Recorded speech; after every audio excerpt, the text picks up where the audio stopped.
Back okay? Good deal. Okay, so first of all, my name is Kris Moore. I've been here, gosh, this is maybe my 8th or 9th user BSD con. I've been coming to these for a long time. I only missed the year you had the earthquake. That messed me up. But no, thoroughly enjoy User BSD con. Looking forward to another 10 years of them if possible. I'm here to talk about TrueOS today, which is the successor to PC BSD, but first a little bit about myself. So I'm with IX Systems, one of the sponsors here. My title, I don't really remember at the moment, something to do with Director of FreeNAS, TrueNAS development, and then I also do TrueOS and wear a lot of hats, so there's a lot of that at IX. The titles are less important than what you do. But I'm also the founder of the PC BSD project, going on 10, 11 years now, so it's been a little while since we started this, and of course, I'm still heavily involved in the TrueOS project. And as of this morning, for those who don't know, I was the co-host of BSD Now, and I officially handed over the reins of that to Benedict Rochling, who's going to be taking my place going forward. It was a great 4 years, but definitely time to give someone else a shot and give me a little bit more time to do development. So let's just dive right into this here. So first up, PC BSD is evolving into TrueOS. So after 10 plus years of PC BSD, which still blows my mind we've been doing it this long, it seems like only a couple weeks ago. The project team, myself and a few others in the Tennessee office for IX Systems, there's 3 or 4 of us who primarily work on TrueOS there. We decided to take an important step and rebrand. And often, of course, we get a bunch of questions that come along with rebranding, like, why would you rebrand? You have this name, you've been using it for 10 years, you know, what's the point of picking something new? Well, and then things are asked next, okay, well, if you're rebranding, what's changing? What's prompting this rebranding, right? And then, of course, the other question is, will PC BSD users be able to upgrade to the new TrueOS thing? So, of course, let's take a look at some of the reasoning behind the name change. So first up, PC BSD is a little bit of alphabet soup there. You know, when I started it, originally it made sense. It's BSD for PCs, right? But you go to I go to a lot of Linux conferences, right? I've given a lot of talks, and everyone's like, what is this PC to BSD? Like, it's just a bunch of letters, right? Not really marketing friendly, so I get that. And of course, the PC term doesn't properly reflect the capabilities and vision of the project. So that was 10 years ago. Now we're running BSD on ARM boards and TrueOS, and PC BSD's always wanted to get into that space, so PC didn't necessarily fit. And just a ton has changed internally and with the entire release process behind what's become TrueOS. So of course, what changed internally? Well, first of all, the entire release model has undergone a complete overhaul. So historically, for anybody who's used PC BSD in the last 10 years, we had closely mirrored FreeBSD's release model, so we would track release. So that basically was started in, gosh, 7-something, and continued on all the way up to 10.3.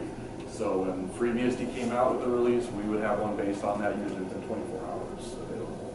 That worked for many, many years. But what happened was, in late 2015, PC BSD did something a little new. We started to release monthly current images, which quickly became a driving factor in user adoption and development. It was one of those things people had asked for years, like, why don't you do an image on current? And I was like, okay, that's neat, we'll get to that someday, right? I don't have the build cycles to do it, I don't have the resources. And we did it, and then found out it was really popular. So TrueOS basically just takes that to the next conclusion here. We've just embraced current wholeheartedly, and now we have switched to a rolling release model based on current, which is updated usually bi-monthly. So about every 2 weeks, you'll see a whole bunch of new packages hit the tree, and you're running the latest current from that week. So of course, why the shift to a rolling release model? Well, first of all, we want to be able to use modern hardware, right? And we want to use it today, not, oh, that next release in 6 months, 9 months, a year. Now, that's been biting us for years. We want our users and developers access to a lot more cutting-edge features. We don't want to have to be told, like, oh, you're going to get that someday. Again, come back in a year and a half, and we'll have that new cool ZFS thing, right? And of course, it fills an important usability gap of current for a lot of binary-only users. Right now, current's always been in the realm of just developers, people who run build world, build kernel, and merge master all by themselves. That's kind of the space you had to live in to roll current. So of course, what actually changed to make a rolling release possible was really important, because this was difficult and required quite a bit of retooling internally. So in mid-2016, I think around the time of BSDCan, we were starting to look at shifting over to package base. This was shortly before 11.0 was starting to be finalized for FreeBSD, and At the time, we still thought FreeBSD was going to switch over to it. We're like, ah, what the heck, we'll jump on early because we like early adoption. Let's go ahead and switch to package-based, and we did. So one of the things which held us back before was FreeBSD update, which, while great for a release build, was just really disruptive to the workflow of trying to update on the current, right? The server side, building the packages and or building the patches was a total pain to maintain and not very automated. So this, of course, coupled now with our exclusive and extensive use of ZFS for updating, made it a lot easier and safer for us to do so. And we'll get into how we do that here next. So how do we actually handle binary updating on TrueOS? Again, jumping to a rolling release is not the same as installing something every 6 months. So PC BSD a few years back really pioneered and led the fight, so to speak, for going to ZFS plus boot environments. There was a lot of work done to support boot environments with Chrome back in the day because the BSD loader hadn't yet grown that feature, didn't understand boot environments or even how to read from the Z-fold. So on PC BSD, updates were performed as background tasks to do a new boot environment. So when you were going to go ahead and start an update, it would happily create a new boot environment and silently do the update into that.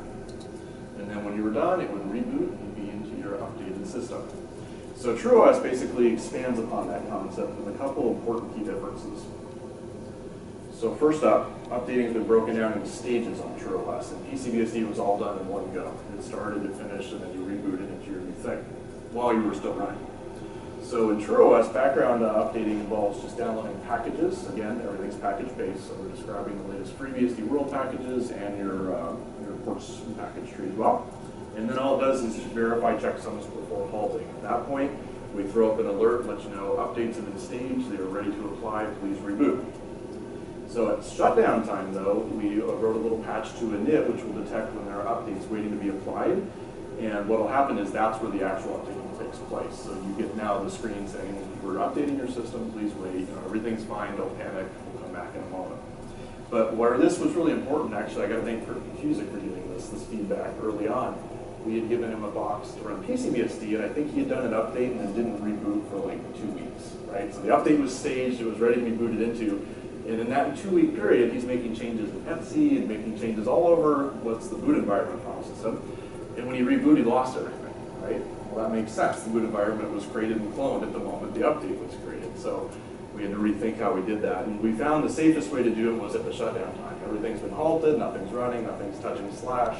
Let's do the update then so we can be sure you don't lose anything. So another difference is in TrueOS, we've made our update manager, PC update manager self-updating. This is actually really important because we found, even just this last week, when a new PKG version comes out, sometimes flags change, or features change, or behaviors change. Just this last week, you got hit with a bug where package upgrade-n doesn't return 0 anymore, it returns 1. Even though it succeeded and everything's fine, it returns 1 now, it's annoying, I need to bug out about that. But anyway, we can now hot patch old systems to deal with that and cope with that behavior. So it's not like you're left dead in the water having to manually fix something. We just push a new update up, to the update server, and your system can retroactively run that. And also, we've added some changes to our desktop, so the UI now knows when you're about to apply updates, and you can skip them if it's not a convenient time. That's a really important thing. If you're on the airplane and your battery life's down to about 20 minutes, and it's like, I'm going to do an hour update right now, that's not so convenient, right? So it gives you the option to skip that when you're ready to shut down or reboot. And another important thing is, should an update go sideways, for example, the package detects some corruption in something, or it can't figure something out, the B is never made active, and the log file is created and saved and stored at that point. So you can send that over to us, we can debug it, and then we'll fix the update manager or fix whatever the underlying problem was, and you just silently will see your update start working again the next day after we've patched it. So those are some of the important differences with how PC BSD used to do updating. So another thing that people ask is, what about current? You're tracking current and like ABI is changing. Yeah, there's sometimes multiple times in a day or a week, I mean, depending on what's going on in upstream FreeBSD. So how do you deal with that? So of course we had to create some additional tooling and some extra seatbelts, if you will, to deal with this challenge. So during the package update phase, we actually monitor if there's been an incoming ABI change. And if that happens, we then trigger a full package update. So we pre-cache and fetch all your packages before the update stage. And then if we detect, oh, we can't do a a light upgrade will fall back to doing a full, which means all packages are updated to take advantage of whatever the new ABI is that's coming in with the base. So when performing the package installation, there's a sanity check, which then of course runs to ensure that the ABI on the remote matches the local. So where this is important is, say you've installed the system and you've let it sit for 2 months, and then you go type package install Firefox. Well, what happens if that Firefox has a new ABI on the remote and you're still running the old ABI? You're going to install Firefox, sure, and then you'll start seeing site faults and other fun things will happen, right? So we've created some extra seat belts to try and intercept that and warn you ahead of time, oh, you're going to need to upgrade before you can install this package because you're not in sync. So people always ask, though, how much have we diverged from FreeBSD? Are you a fork? What are you? What are you doing? What ways have you mangled my beloved FreeBSD? So actually, in some ways, it's grown closer. We've, first of all, moved back to the BSD loader by default, replacing Grub. And as of about 4 days ago, I actually nuked Grub entirely. It's not even an option. So we're BSD loader all the way from here on out. I know, right? It's about time. Now that Alan Jude's work and others' work getting boot environments supported in the BSD loader is there, there's just no reason for us to support Grub anymore. And I for one, am very glad to see it go away. Also, tracking current gives more timely feedback to FreeBSD developers who are often no longer running release builds. I know a lot of you guys who run FreeBSD on your laptops or even your dev boxes. Are you tracking older releases or current? More often than not, we've seen people are tracking current because that's where they're doing development. So in a way, it's been really beneficial for us to be able to push a new FreeBSD release every couple of weeks, because we can detect, oh, this regressed or a bug, a new bug has occurred really quickly, while the developer still has it fresh in his mind that, oh yeah, I made that change last week. Sorry about that. Here's the patch. Here's the fix. And we're providing faster feedback to the FreeBSD community than often the FreeBSD community is to itself, because our users tend to complain pretty quickly when things break. Right, because they feel helpless and don't know how to fix it, because not a lot of them are developers.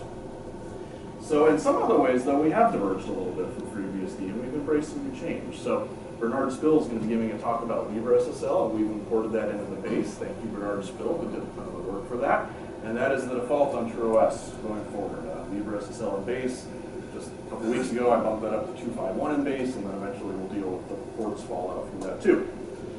Some other stuff we've pulled in ahead of time is the new Xorg and DRM work that's being done by Matt Macy. I don't know if you guys have followed along with his DRM Next branch. This is what's giving you support for things like Skylake and even the upcoming KB Lake, AMD GPU support's coming in. So that's really important to us. We can't wait for things like that because I have an X1 Carbon and I would like to be able to use accelerated video on my nice 3K screen, suspend resume work and all those things, and that branch enables that.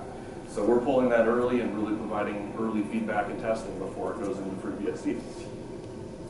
We also ship with a lot of different port defaults. So we have a long make file which just listed a lot of different knobs that are turned on. Things that make sense for our desktop. For example, Firefox needs pulse audio and do WebRTC. So we set those things for convenience.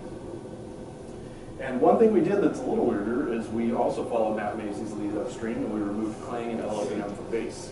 Now before you freak out, we're using just the version that's in ports and packages. So at the moment, everything was built with LLVM 3.9, and we're going to be switching to LLVM 4.0 here soon. So everyone asks, well, why did you do that, right? Well, a couple reasons. One, it's a heck of a lot faster to build when you don't have to bootstrap all of LLVM and Clang beforehand, right? We can just package install the version we want, and go ahead and build world, everything's good. There was also some talk back around the time that change was made about how the base system version didn't support OpenMP, whereas the version from ports packages did. We wanted to get those changes because we had some packages that could build with OpenMP. So another thing people ask though is why LibreSSL? What, you guys like OpenBSD fans now or whatever? Well, it turns out over the past decade of PC BSD we've learned some things. We've been hit by some of the worst offenders for security updates. OpenSSL has been a very high profile target for everybody. And OpenBSD, I mean, those guys do a great job of pulling the old cruft, which has resulted in a smaller security footprint. The number of PRs we've had to worry about or vulnerabilities in OpenSSL has just taken a dive. LibreSSL has a very small subset of that. So that's good for us. It means less annoying emails to me at 3 in the morning where it's like, they released a new vulnerability. When are you going to patch? It's been 6 hours. Come on, I need builds right now. So that doesn't happen as often, which makes me happy. We also default to OpenNTP for similar reasons. So of course people have had concerns about LibreSSL breaking the ABI. One of the reasons why FreeBSD hasn't made it to the default, for example. Well, due to the rolling nature of TrueOS, this is pretty much a non-issue for us. We build all the world and packages together, and it's a rolling release, so we don't have to worry about that. We see APIs changing all day. So again, non-issue. So this is really cool because it makes it easier to pull in new versions of LibreSSL. I was able to put 2.5.1 in pretty much on a whim because somebody wanted it for Go, and that's not an issue. So we don't need to backport specific security patches for that. So what about the new DRM and KMS changes? Well, of course, Matt Macy, if you see him at another conference, tell him thank you. He's done some amazing work to both lift us up to a newer kernel graphics stack, get us caught up with Linux. At the moment, we're caught up to Linux 3.9, which is pretty incredible. Again, here we are 10 years later, and I can run a laptop you can buy in the stores right now with accelerated video and all the features and bells and whistles just kind of working. That's been a first in many years since we've been able to do anything like that. We had to do it with NVIDIA before, but Intel is great. So of course, TrueOS is using his DRM next branch, which includes, 4.9, not 3.9, I spoke earlier. And it includes Skylink support. So if you've been waiting on trying to buy a new laptop, don't be afraid of Skylink. It's not that scary. We can do that now. So of course, again, as I said earlier, why is Clang removed? Well, also, having a compiler in the base system, while sometimes handy, just isn't required for our largest percentage of users. Again, most of our users are desktop and laptop users. They aren't developers. So it saves quite a few megabytes from the default install, and frankly, most users don't notice. We actually just put a little bit of glue in so that when you try to run CC, it'll just prompt you like, oh, you don't have the package installed. Would you like me to hopefully install that for you? And it installs, and away you go. You're in good shape at that point. So we try to make it as easy as possible. Also, the much faster build world is important. I can build a world in 6 minutes now on my really big system at the office, so that's kind of cool, especially when we're doing it pretty often. So what sort of port defaults does TrueOS use? Well, we have a whole list. You can go through it. It's a couple hundred lines of different defaults, different ports, but we have a link if you want to see it. Of course, options for pulse support, options to enable LibreSSL for things that pull in the port version, things like the none cipher, OpenSSH portable, because people do large ZFS sends, so that is handy. So of course, what other changes took place behind the scenes? You know, that's what all these were, but what about for desktop users? What do you see when you actually install TrueOS on your laptop? So one big change from PC BSD is we've now defaulted to our own homegrown Lumina desktop environment. For those who don't know, in the past we've done all kinds of different stuff with different desktops. We'll get into that here in a second. We've also included our own PCDM login manager, which means we're not using GDM or Slim or whatever, and it includes some specific features required for other projects that we do. And the PC BSD control panel, which if you've used anything in the last 10 years, PC BSD related, you'll remember we had kind of one all-encompassing control panel, has been retired in favor of SysADM, which Drew gave a talk about this morning, the management portal. So of course, people ask, well, why did you switch to the Lumina desktop? What is that? Well, for many, many years, PC BSD tried to remain desktop agnostic. And what that means is we didn't really have a preference which one to pick. While this was pretty popular for a while, it just became too costly to maintain. I mean, if you could see our bug tracker, you would have wept. It was pretty nasty. Oh, KDE's broke this way. Gnome's broke this way. Oh, XFCE's broke this way. i3 maybe didn't work right today. I mean, just, it was really becoming an unmaintainable mess, right? And, you know, while it's handy, our users needed something that just worked. So many, of course, of the various desktop FreeBSD porting teams, they're burning a lot of cycles just trying to keep patching all the Linux systems that keep creeping in from upstream, right? I mean, you should go thank the KDE team or the GNOME team or the XFCE team just seeing all the stuff they have to deal with to try and bring you a somewhat modern version. I mean, it's horrible. But our thing was, you're spending all those cycles just patching and trying to fix Linux systems, not actually adding new features that make sense for FreeBSD. So of course, Lumina, on the other hand, was born on PC BSD going on 4 or 5 years ago. And it allows us to spend far less time patching and more time developing features that we actually care about that make the desktop computer not suck so much, or make the laptop work better. So definitely when you have a small team, 3-4 people, 3-4 developers, you need to spend your time wisely. So of course, since we've switched, we've been able to focus our limited development hours on adding a lot of new features such as update manager support. So Lumina now is aware of the context of where your system updates are at. Lumina has integration with ZFS. Hey, there's a novel idea. My desktop environment actually understands ZFS. So things like the file manager can show you snapshots, and you can roll back in time and go forward and take snapshots in the file manager. I mean, that's kind of convenient. We also are able to write our own property utilities for display, sound, network management that all just speak FreeBSD because they were developed on FreeBSD, not just something we took a hammer and tried to whack and make it work coming from Linux. So that's kind of important. So PCDM, our login manager, so how does that change for TrueOS? Well, first of all, it stood for PC BSD Desktop Manager, so maybe it's time for a name change there. Stay tuned, I might rename that at some point.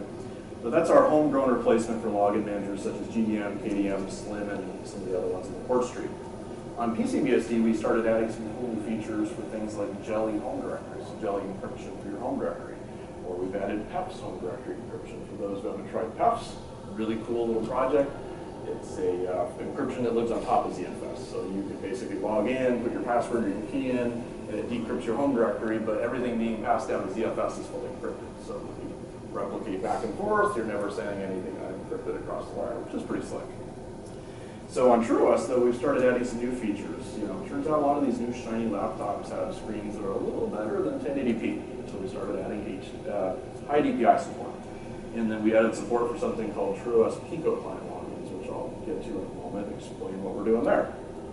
So the sysadm utility, if you saw Drew's talk, great. I appreciate you doing that, Drew, but I'll give you a little brief overview. Historically, we had grouped all of our old UIs together in something loosely called PC BSD control panel, but sysadm has been the new thing. It overhauls it all with a single utility, one thing to rule them all. So it's made up of a couple components, including a server backend, which is exposing a REST and a WebSockets API that we can talk to. And then the Qt-based client can be used to remote control or locally control other systems, including headless servers. So there's that nice separation between the two, which is pretty cool. So what other things can sysadm do? Well, one thing that's really cool about it is you can control multiple systems from a single application. So it doesn't have to be paired just to a single box. It can maintain state and connection to a bunch of systems at once, and you can receive alerts and configure them all on the fly. Of course, communication is all done over secure WebSockets, so that's pretty cool. It has UIs for things like task management, so think of like a graphical top where you can go and shoot processes as they get out of control. You can do system updates. There's a full package manager built into this, support for boot environments, much more. At the moment, they're working on adding a full jail manager using the new IO cage.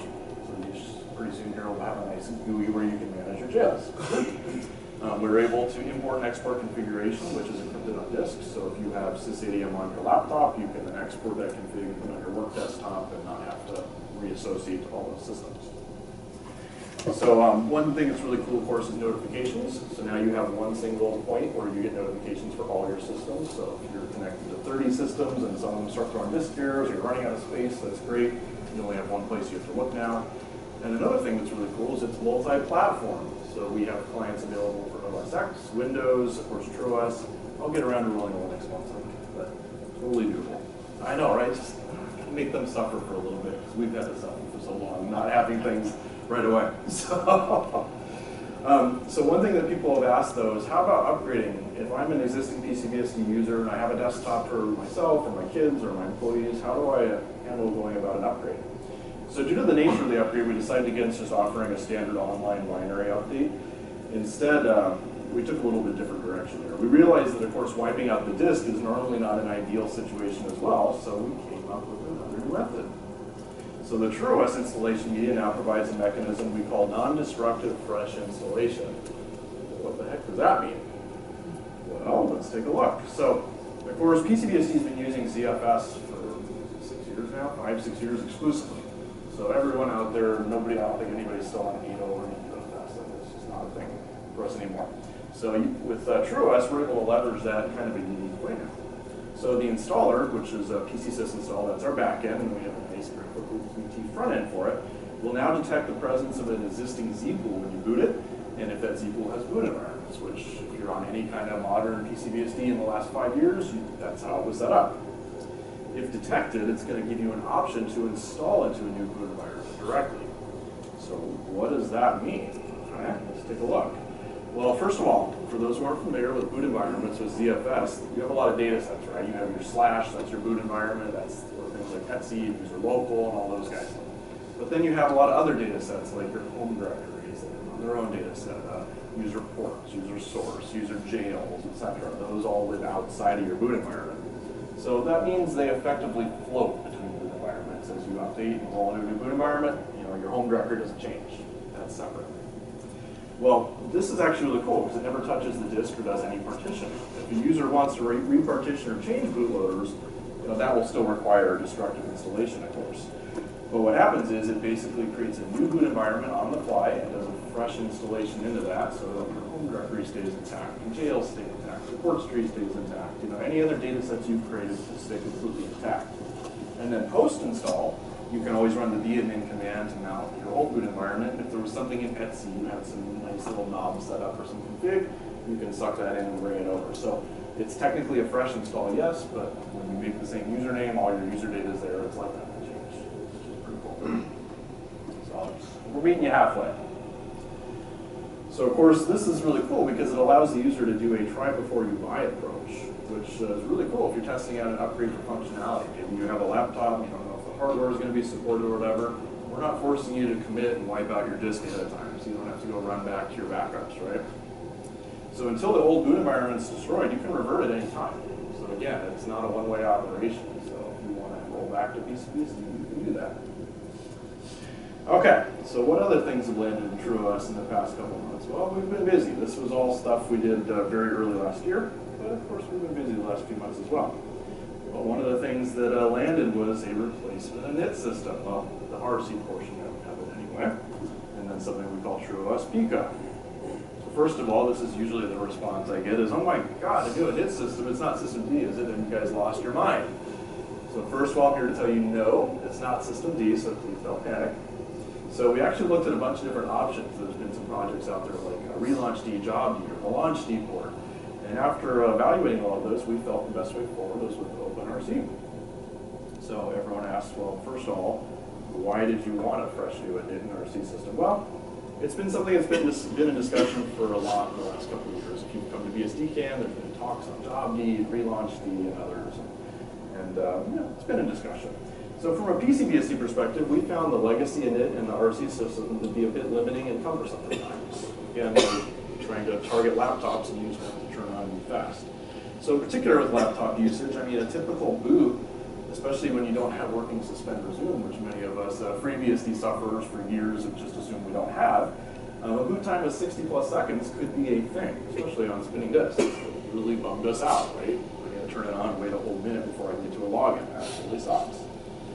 So instead, we looked at OpenRC, and of course, people ask, well, why did you pick that one? Well, first of all, 2-clause BSD license. That doesn't get any better, right? I mean, 2-clause BSD? Yes, please.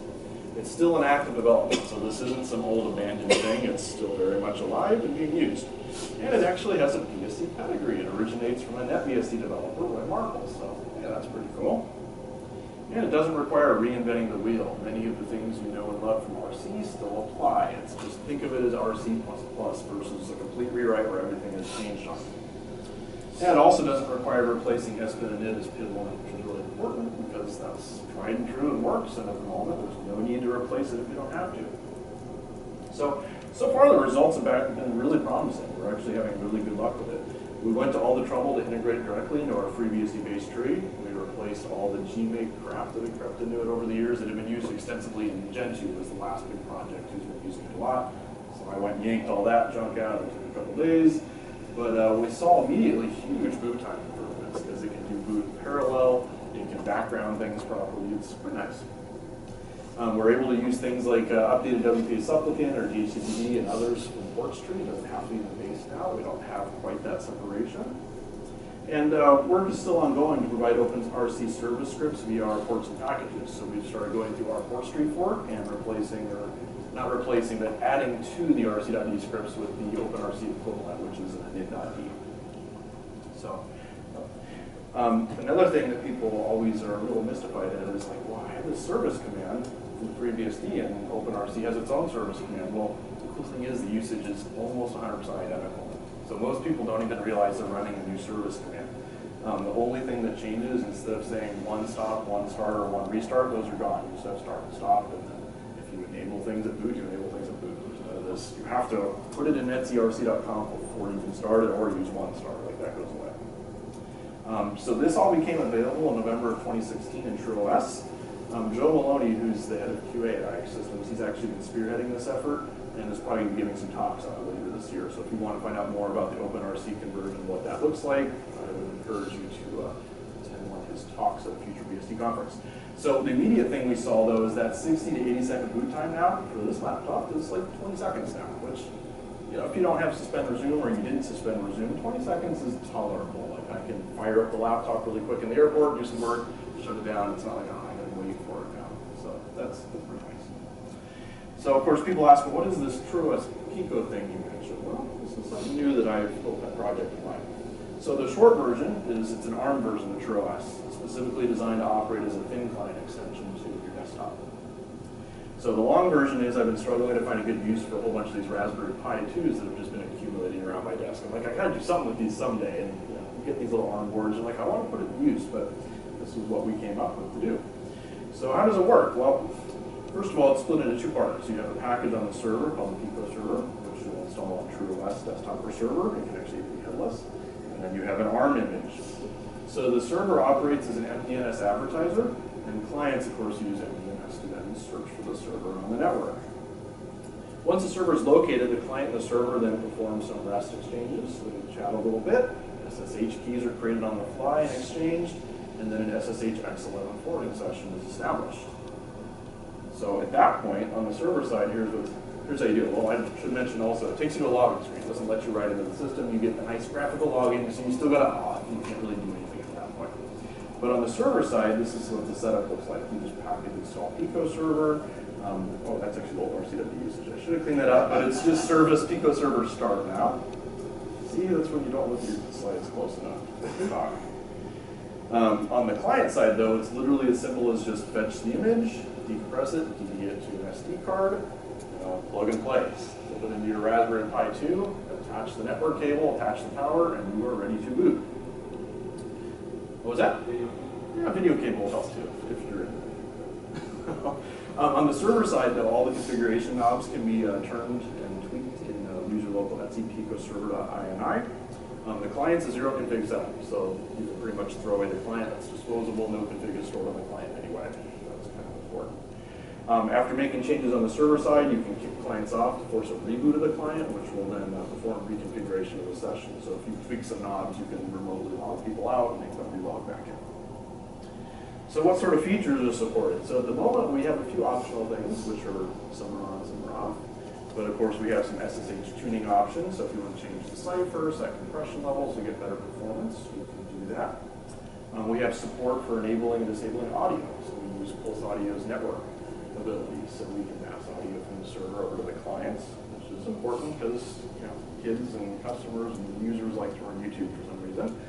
And then, of course, we have this option for virtual GL. So first of all, how many people here are familiar with virtual GL? The only one who's even used it? Nobody. This is cool. So what virtual GL is it's a way to use the host system's GPU. So on a Raspberry Pi 2, you don't have a ton of GPU to spare, right? Heck, we don't have acceleration for it, so you got none. So what if my kids, so for example, I have 5 kids, right? And all my kids want to do is play Minecraft. Let's be honest, that's what kids do. So that's really cool, and I want to give them this little Pico image, and they want to play Minecraft, and those two things don't mix very well. The performance on a Raspberry Pi really kind of sucks, especially if you're running at higher resolutions. So I need to be able to use some nice big server with a good GPU. Virtual GL enables that. It does all the rendering on the host system GPU, and then compresses the frames and sends them over the network to the client, so it's just basically playing a video in a sense. But with really low latency, and you can actually play Minecraft on it, not realizing that all the rendering is taking place in Dad's basement somewhere, which is pretty cool. So of course, why would you want a Pico thin client? Well, expensive. If you check the prices, Raspberry Pis are cheap. And when you have 5 kids, you don't have a lot of money to spend on computers. I did for a while, but gosh, when you want to upgrade them every 3 years, it sucks. So Picos and little systems make sense. And of course, it's less systems to manage. The systems are pretty much throwaway at that point. I have one server I can SSH in or sysadm in, do my work, and be done. And of course, you can log into any user account from any client at the moment. So now the kids' accounts are completely transient, and I can replace their Picos, or if one of them wants to move it upstairs into their room or into another part of the house, not a big deal. And of course, since I have lots of kids, all of these things appeal to me. So I finally found a use for those Pis. So people often ask, so how's the performance of the Raspberry Pi 2? I'd say it's borderline acceptable for light desktop computing. Yeah, it's not super powerful. Basic email, web browsing, that kind of thing works just fine on it. Where the system struggles is with a lot of changing pixels. The frame buffer driver on it's really lousy and it can't render 1080p at the full nice 60 frames a second you'd like. So that's due to the SCFB driver we use, which is all on the CPU and of course is really slow. And it's also partially due to the Raspberry Pi having a USB NIC that's 100 megabits a second. That's really terrible. You don't even get anywhere near close to 100 megabits. You're lucky if you're pushing 70, 80 at tops. So that kind of limits you if you want to do like full screen video. So of course, what can be done to improve it? So moving to a faster platform helps. The Raspberry Pi 3 looks really attractive, but we think it's still going to run into the same problems where it runs out of gas when you're going into full screen video trying to do a lot of frames. Same USB bus after all. So another one we're looking at is the Minnow board, which I actually have a couple of those on my desk now. We're looking at doing a build for that in the near future, which is important because it has a proper DD NIC. And it's an Intel-based CPU, which should be able to use PCs like this work, and hopefully we get accelerated video. So even though we're using VirtualGL to do the bulk of the rendering on the remote side, it is still nice to have locally accelerated because that'll help render the frames on the screen faster. And it has a better video driver. One of the things we looked at for ARM, though, is porting over. There's an FP Turbo driver that exists in the Linux world right now. So maybe we'll please port it. Yeah, we need to port that over. It needs to be done. So we can get some time here in the near future. Hopefully we'll port that over, and that'll make the Raspberry Pi 3 suck a little less when doing like full screen videos. A lot less, right? So that's something we got to get to. So usually people ask like, wow, you guys got a lot going on, and you're how many people again? Well, yeah, there's 3 of us, 4 of us, and none of us really work on this full time. We're all doing this in our spare time and part-time at best. So where do you guys need help? So of course, everywhere. We love contributions. So in particular though, kernel device drivers, again, FP Turbo, things like that, people can help with that. We will happily accept patches.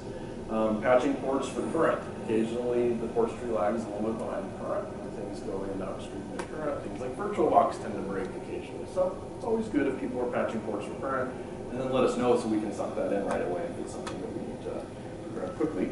And of course, testing, or better yet, bug fixing. If you see an issue, report the issue. I love coming to conferences and I love all you guys, but sometimes telling me in the hall that something's broken is not the best way to get it fixed. You need to make a ticket or send me an email, because after I've left the conference, all that's just out. Like I flushed cash, I'm done. I'll never do that. So anyway, please report issues. So enough of my arranged questions. What about your questions out in the audience? So I will now open the floor. If you guys have any questions, I'll be happy to try and answer them the best I can. Yes, Bernard. So how do you migrate from the grub loader to the native BSD loader? So migrating from the current grub loader to the BSD loader.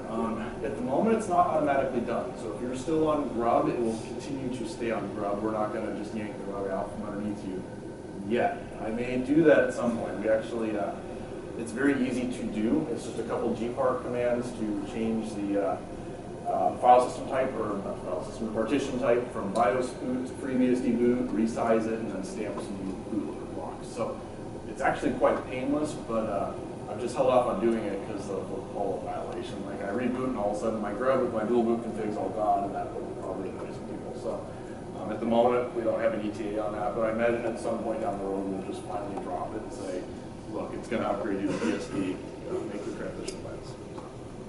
Cool. Okay. So I shouldn't have reinstalled my complete system? No. You shouldn't have to reinstall it all. You can do this via an upgrade. It's actually pretty painless. We did the same thing. I have an experimental branch of FreeNAS right now where it switches from grub to BSD loader as well. So completely doable. Great. Cool. Yes?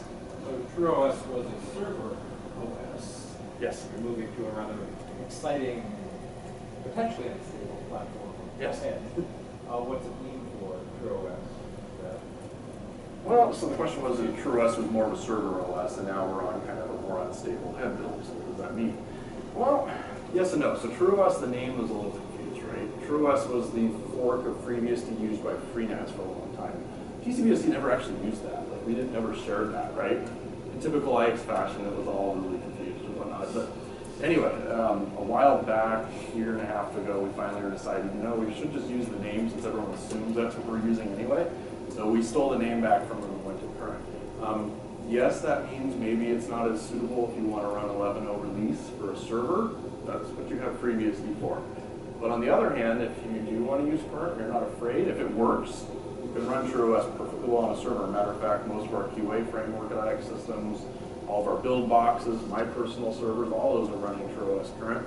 With updates in boot environments, if something goes sideways, I just roll back. I reboot, oh, okay, that update has a regression, something broke, I'm getting a panic or whatever, I just roll back and I'll try it again in a few weeks, after the regression's been fixed.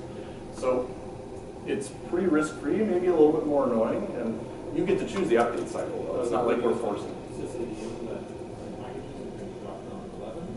Yeah, so things like sysadm are impacted. I actually committed those to the ports tree for FreeBSD earlier this week. So if you want sysadm, yeah, you can build and run that on 11, that's fine. We're trying to make more and more of our TrueOS tools available to FreeBSD when applicable. Some of them don't make as much sense because we might require local changes to the base. But stuff like that, sure, Lumina in the ports tree. I think PCDM is not, because we did some stuff with Pico, but that may land in the ports tree. The Wi-Fi management is going to be going into sysadm here soon, so that will be in the ports tree. You'll get all your network config. So, yeah, we're trying to be good citizens and upstream and keep this as close to FreeBSD as possible, so you can roll your own. We're all about that. It's all about getting BSD on the desktop or electronically. So. Any other questions? Yes.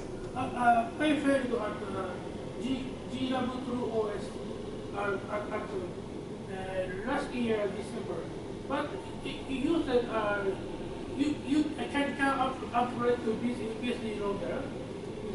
Is that fixed it? At the time, you couldn't upgrade to the BSD loader. You can do that now. So in the install. I heard last December, full install at